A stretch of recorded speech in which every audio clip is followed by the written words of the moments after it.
Doctor साहब से ये क्वेश्चन था कि इसकी बेसिक करेक्टरिस्टिक्स में क्या कुछ आता है, कितनी इसकी हाइट है, कितनी इसकी ड्यूरेशन है, वो थोड़ा सा डॉक्टर साहब हम आपसे पूछना चाहते हैं। देखिए, ड्यूरेशन डिपेंड करता है टाइम ऑफ साइंग पे।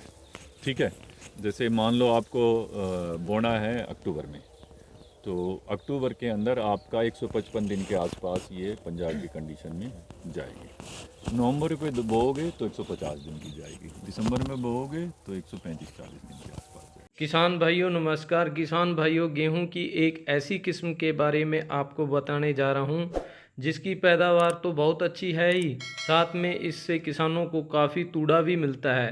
जी हां किसान भाइयों, यह किस्म है HD 3385, जो कि भारतीय कृषि अनुसंधान संस्थान नई दिल्ली द्वारा इस किस्म को खोजा गया है। इस किस्म की पैदावार 80 क्विंटल से लेके 100 क्विंटल प्रति हेक्टेयर पिछले साल 2024 में किसानों के खेतों में आई है।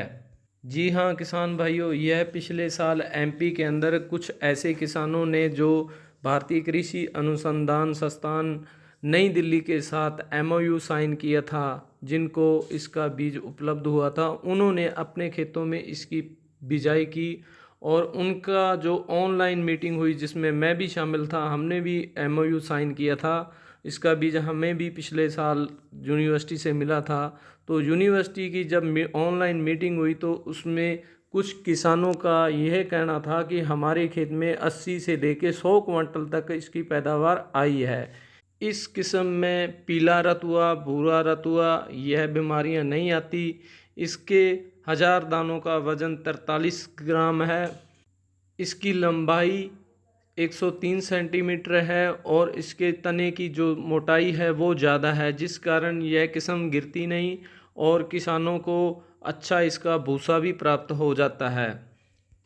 यह किस्म मध्य प्रदेश, उत्तर प्रदेश, हरियाणा, पंजाब, राजस्थान, यहाँ पर भी इसकी बिजाई की जा सकती है। करनाल के बड़े एरिया में इस बार इसका प्रोग्राम जो भारतीय कृषि अनुसंधान संस्थान यूनिवर्सिटी जो है वो लगाने जा रही है कि ज़्यादा से ज़्यादा बीज तैयार करके नेक्स्ट ईयर अगले साल किसानों को इसका बीज दिया जाए। किसी भी किसान भाई को इसका बीज चाहिए हो तो वो स्क्रीन के ऊपर दिए गए हमारे नंबरों पे संपर्क कर सकता है। एक बात ध्यान में रहे किसान भाइयों, बीज के अंदर घोटाला बहुत बड़ा होता है। जिसके पास इस किस्म का लाइसेंस है, जैसे कि हमारे पास इस किस्म का लाइसेंस है, तो उसी से ही आप इसका बीज खरीदें, या फिर आप यूनिवर्सिटी से इसका बीज खरीदें। उस बंदे से इसका बीज ना खरीदें जिसके पास इसका लाइसेंस नहीं है। उस आदमी से कभी भी आप बीज मत खरीदना, क्योंकि 3385 का जो MOU साइन हुआ है वो लगभग 100 कंपनियों ने किया था, जिसमें कुछ हरियाणा की थी, कुछ पंजाब की थी, कुछ राजस्थान की थी, कुछ यूपी की थी और कुछ MP की थी, यानी कि मध्य प्रदेश की थी। ठीक है किसान भाइयों, जिस किसी को इसका बीज चाहिए हो तो स्क्रीन ऊपर दिए नंबरों पर संपर्क कर सकता है। धन्यवाद जी।